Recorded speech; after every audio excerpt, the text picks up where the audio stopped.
There is a silent, almost entirely invisible machine operating right now in the background of the American economy. And the thing is, it is mathematically and structurally designed to keep you working forever. You know exactly what I'm talking about. You look around and you see people making six figures. You see them pulling up to these beautiful, pristine 4,000 square foot homes and matte black premium SUVs. You see the $5,000 espresso machines sitting perfectly on their marble kitchen counters. You watch their Instagram stories, the ones from the Amalfi Coast or maybe the ski slopes of Aspen. And to the outside world, to anyone just looking at the surface, they look incredibly successful. They look completely, totally, financially bulletproof.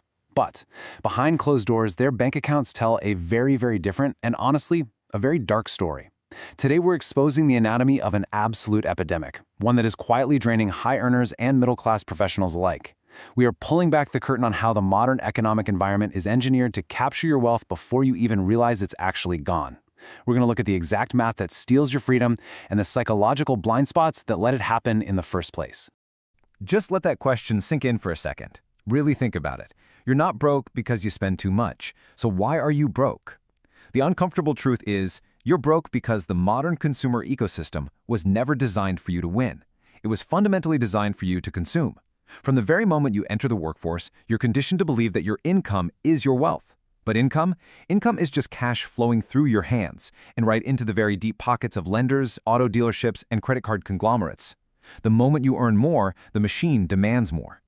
Welcome to USA Rift. Today's explainer is a massive deep dive into the psychological traps and the harsh, unforgiving mathematical realities of modern wealth. We have to ask ourselves, are you actually building a lasting financial empire, or are you just buying the expensive props to look like you are? If you want to uncover the unvarnished truth about how money really works, hit that subscribe button right now. Like this explainer, leave a comment below with your own thoughts on this, and honestly, support our investigative work by becoming a USA Rift channel member. Okay, let's dive into this. Now, what's truly terrifying here is the massive gap between academic financial theory and our harsh, unforgiving reality. Let's look at the institutional targets on the left side. These are the official standard benchmarks established by financial giants like Fidelity. To simply be on track for a secure baseline retirement, the math dictates you should have 1 times your annual salary saved by age 30. By age 40, you should have 3 times your salary. So let's say you make $100,000 a year at 40, you are expected to have $300,000 quietly compounding in the background. And by 50, it jumps to 6 times. Now, look at the reality on the right. The real-world median retirement savings for Americans aged 35 to 44 is not $300,000. It is just $45,000. This right here, this is the USA Rift. It's a massive, systemic chasm between financial expectations and actual survival. We're talking about smart, educated, incredibly hardworking people who are missing their targets not by a few $1,000s, but by hundreds of thousands. I mean, think about what $45,000 actually means at age 40. That isn't a retirement fund. That is barely a 6-month emergency fund for a family. If an unexpected crisis hits, a medical emergency, a layoff, that money evaporates instantly. In this brutally honest quote from a recent Reddit discussion, it just humanizes this data perfectly. 24K in debt and 0 savings. Nothing like slipping through the cracks, baby. And the wild thing is, this isn't an isolated case. In that exact same thread, thousands of millennials and mid-career professionals confess their secret shame.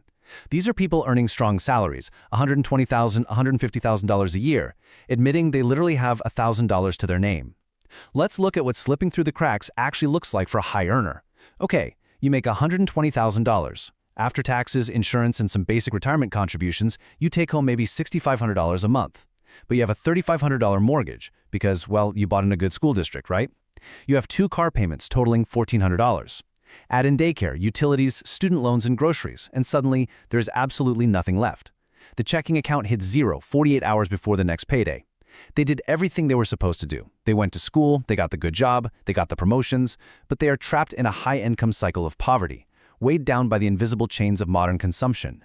So you really have to ask, how exactly does a 6-figure earner end up broke? Well, it brings us to part 1, the anatomy of lifestyle creep. You see, lifestyle creep isn't a sudden, catastrophic mistake. It doesn't happen overnight. It is a slow, methodical bleed. It happens when your income goes up and your expenses quietly, almost automatically rise to meet it. It is an engineered psychological trap that catches you exactly when you think you're finally getting ahead. But you really have to understand the mechanics of this trap, because there are two types of lifestyle inflation: variable creep and fixed creep. Variable creep is what most people tend to focus on. It's the extra dinners out. It's the premium organic groceries. It's the slightly nicer summer vacation. And yeah, it's dangerous, for sure, but it's flexible. If you lose your job tomorrow, you can instantly stop going to fancy restaurants. But fixed creep is structural, and it is deadly. Fixed creep is signing a 30-year mortgage on a house that pushes the absolute very edge of your bank's approval limit. It's locking yourself into a 3-year lease on a luxury SUV. It's enrolling your kids in expensive private schools. These are irreversible, long-term contractual obligations. Once you commit, you are structurally locked into lifelong labor. Think about the intense stress of fixed creep. It literally steals your ability to ever take a pay cut. You can never pivot to a lower-stress career. You can never take a risk and start a business. You lose your freedom because you must maintain a high-stress, high-income job just to service the massive debt you've built all around yourself. Let's look at how innocent this feels in the moment. $300. Imagine you get a raise. You've been driving an older sedan, and you think to yourself, you know what? I work hard, I deserve a reward. So you trade it in, you decide to upgrade to the premium SUV. It's just an extra $300 a month on the lease payment. $300 a month, that's literally $10 a day. You barely even notice $10 leaving your checking account. It feels completely rationally justified, right? But this is exactly how the mathematical reality blinds you to the truth. Because that $300 a month isn't just $300. When you sit down and sign that dealership paperwork, you are surrendering over $250,000. Let's do the exact mathematical breakdown here. If instead of upgrading your car, you took that exact same $300 every single month and invested it in a standard diversified market index fund returning a historical average of 8%, over a 25-year career, that money would quietly compound into $263,000. You aren't just buying a nicer car. You are actively robbing your future self of $263,000 in compound growth. I mean, really think about what $250,000 buys you in retirement. That is 5 full years of total living expenses, completely wiped out, traded away for leather seats and a new car smell that will literally fade in 6 months. By the time that money could have saved you, the car you bought with it will have been sitting in a junkyard for a decade. Now let's scale the tension up a bit, because as you move into your 30s and 40s, the raises get bigger and the lifestyle upgrades get much more aggressive. $1,250. This is the classic mid-career inflection point. You get the big promotion, you make partner, you hit a new executive salary band. Suddenly, the starter home isn't quite good enough anymore, so you upgrade the mortgage. You join the local country club. You add premium meal delivery services because, let's face it, you are way too stressed from the new job to cook. You hire professional landscaping instead of mowing your own lawn.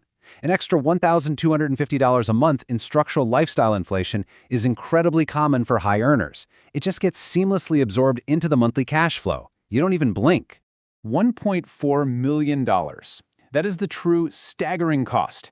If that $1,250 a month were isolated, protected, and invested over a 30-year career, it would grow to an astonishing $1.4 million.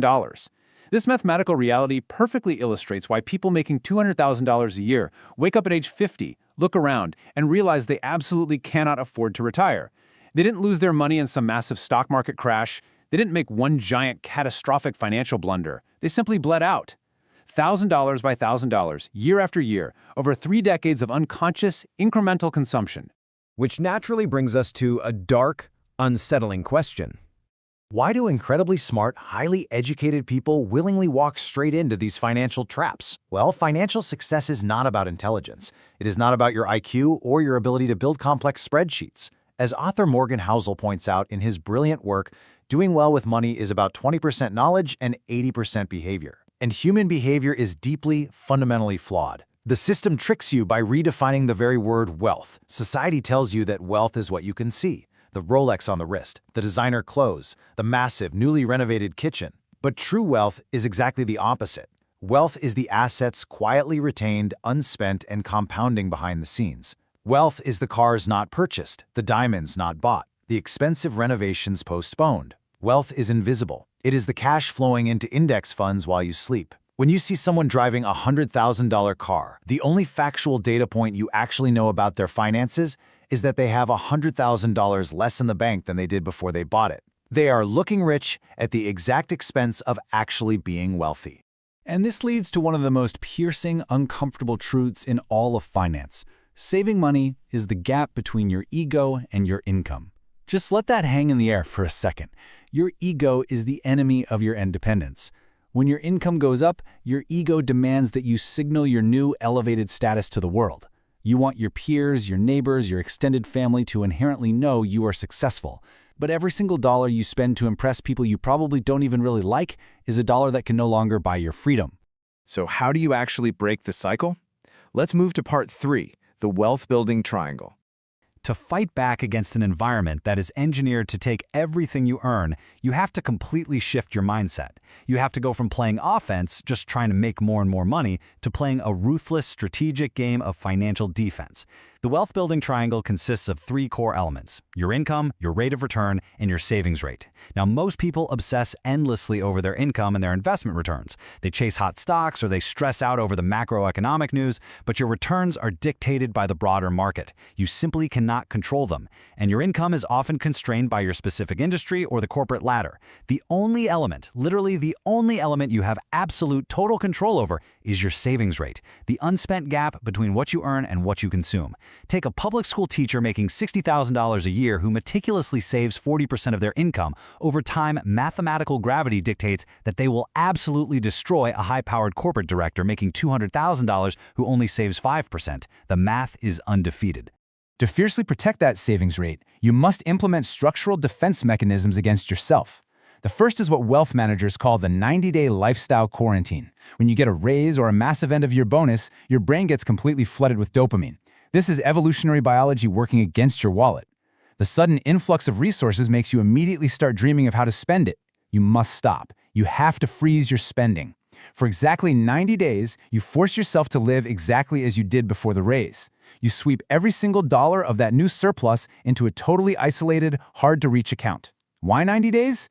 Because it takes time to reset your brain's baseline.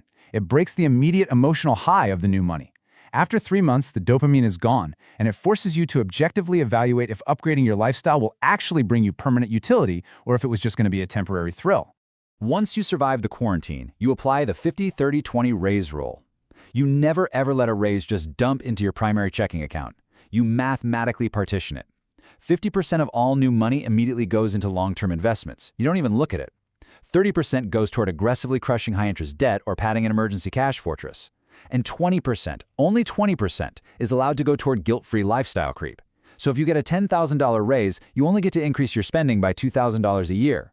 This mathematical framework guarantees that your net worth will always, inevitably, grow exponentially faster than your living expenses. But look, rules are completely useless if you rely on human motivation. Willpower is a finite resource. It rapidly depletes by 5 p.m. every single day. You will have a terrible day at work, you'll be exhausted, and you will buy something expensive that you do not need just to soothe the stress. Step 1. Pay yourself first. Step 2. Automate your investments so they execute the exact same day your payroll deposits land. Step 3. Remove willpower entirely. End-to-end automation is the quiet secret of the wealthy. The surplus capital is forcefully, systematically extracted from your checking account before your brain even registers that the money is there, because you simply cannot spend money you cannot see. And that brings us to the ultimate philosophical goal of this entire explainer. Part 4. Buying back your time. Why are we doing all this? Why are we actively suppressing our egos, driving older cars, and aggressively hoarding capital? What is the actual tangible point of money? It all comes down to the math of total independence, 25x. This is the rule of financial gravity. To be truly, completely financially independent, you need to accumulate 25 times your annual expenses in invested assets. Let's break that down. If you figure out you can live comfortably on $100,000 a year, you need $2.5 million invested. Once you hit that 25x threshold, you unlock the 4% sustainable withdrawal rate. Historically, if your assets are in a diversified market index, they will grow by an average of 7 to 10% a year. If you only withdraw 4% to live on, the remaining growth covers the rising cost of inflation. Your money begins to generate enough compound interest and dividends to pay your living expenses forever without ever depleting the principal. At that point, you no longer work for money. Your money works for you. Look at the profound difference between looking rich and being wealthy. Looking rich is a fast-paced, exhausting performance. It requires constant status signaling. It requires massive amounts of debt leverage. And honestly, it creates a deep, underlying, terrifying anxiety that one missed paycheck, one unexpected corporate layoff will bring the whole fragile house of cards crashing down. Being wealthy is slow. It is silent. It is time sovereignty. It is absolute autonomy. It is the quiet, grounded, unshakable power of compounding capital. You aren't buying things anymore. You are buying the right to dictate exactly how you spend every single hour of your life. Morgan Housel summarized this incredible shift in perspective perfectly. The highest form of wealth is the ability to wake up every morning and say, I can do whatever I want today. Think about that. Not the Ferrari, not the sprawling mansion. It is the absolute freedom to walk away from a toxic boss without even blinking. It is the freedom to take a random Tuesday off, turn off your phone, and spend the entire day at the park with your kids. It is the freedom to simply exist, to breathe, without the crushing, suffocating pressure of owing your life to a lender. That right there, that is the true dividend of capital.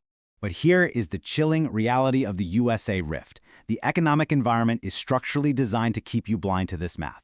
The marketing algorithms, the cultural expectations, the seamlessly increasing credit card limits, they are all meticulously calibrated to ensure you spend your entire life building someone else's corporate empire while your own personal balance sheet slowly bleeds out. And the worst part?